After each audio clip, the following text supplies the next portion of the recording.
Bismillahirrahmanirrahim.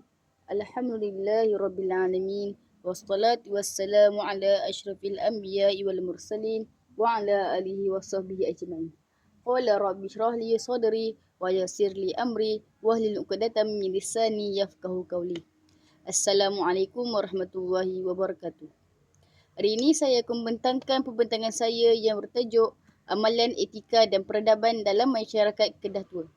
Sebelum tu, mari saya memperkenalkan nama saya dulu. Nama diberi tanpa dipinta, Nur Aina Sofia binti Mazlan. Boleh panggil saya Aina. Saya dari Intake Jun 2B.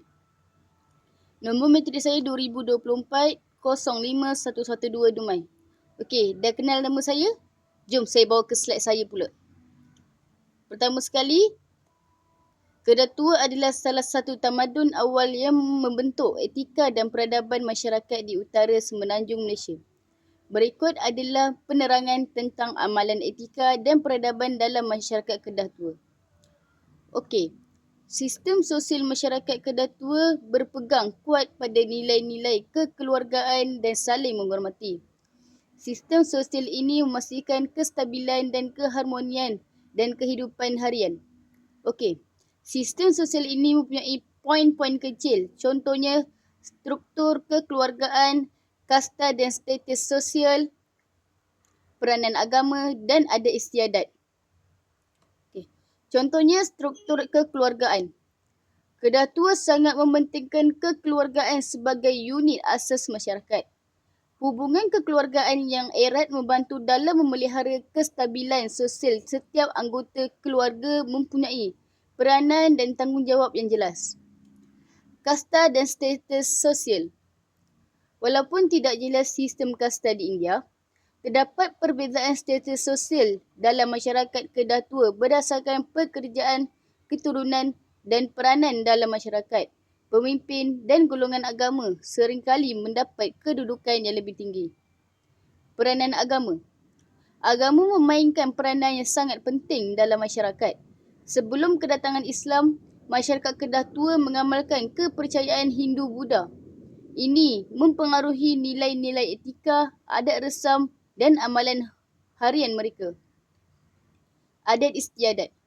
Adat istiadat dan upacara tradisional sangat penting dalam kehidupan masyarakat Kedah Tua. Upacara perkahwinan, perayaan keagamaan dan ritual lain dijalankan dengan penuh kehormatan.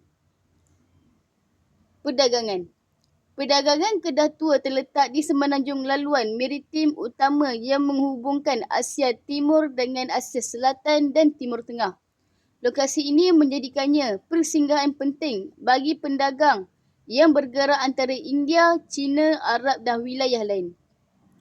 Barang dagang terdiri daripada rempah ratus, biji timah, emas perak dan hasil pertanian. Rakan dagang China mendapatkan presilin, sutera dan barangan mewah. India pula berhubung dengan pedagang yang membawa kain kapas, rempah dan barang-barang logam. Arab pula membawa barang-barang seperti kemenyan dan barang kemas. Pengaruh budaya perdagangan yang pesat juga membawa kepada pertukaran budaya. Pengaruh Hindu, Buddha dapat dilihat dalam seni bina, seni dan kebudayaan Kedah Tua sebelum kedatangan Islam. Pertanian dan ekonomi.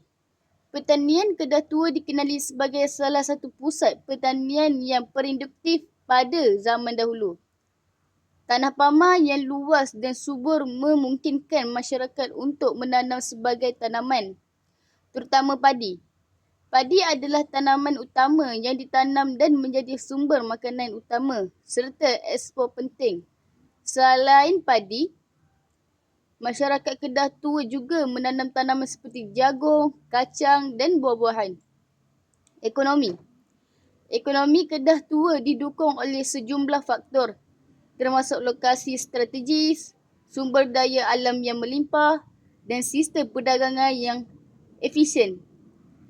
Kekayaan seperti biji timah dan emas menjadi penghasilan utama yang kemudian diperdagangkan untuk mendapatkan barang-barang yang diperlukan oleh masyarakat.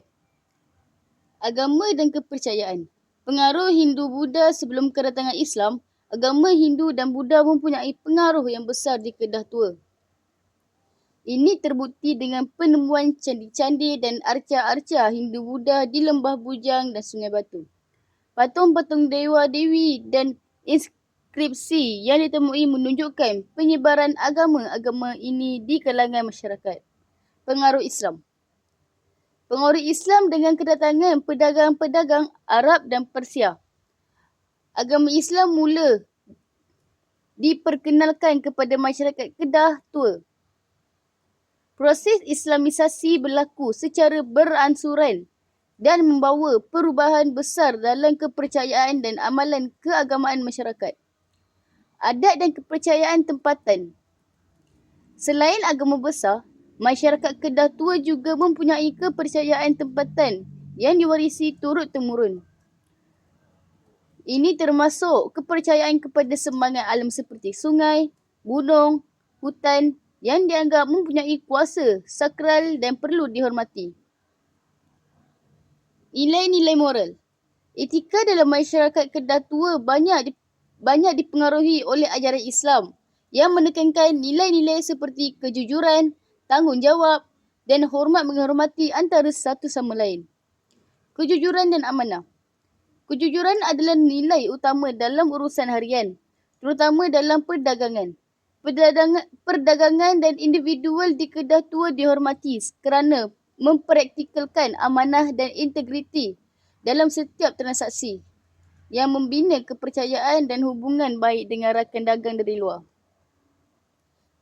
Menghormati orang tua dan pemimpin. Menghormati orang tua dan pemimpin adalah satu nilai yang sangat dijunjukkan. Kesopanan dan santun. Kesopanan dan percakapan dan tindakan adalah amalan harian. Masyarakat Kedah Tua menekankan pentingnya bersikap santun dan menghormati antara satu sama lain dalam setiap interaksi sosial. Ini termasuk menghormati tetamu dan memberikan layanan terbaik. Pendidikan dan kesusasteraan. Pendidikan dalam bentuk lisan dan tulisan memainkan peranan dalam menyebarkan nilai-nilai etika dan pengetahuan. Kesusasteraan dan hikayat tempatan mengandungi banyak unsur etika dan moral yang dijadikan panduan kehidupan. Pendidikan. Pendidikan lisan banyak pengetahuan dan nilai diajarkan melalui tradisi lisan.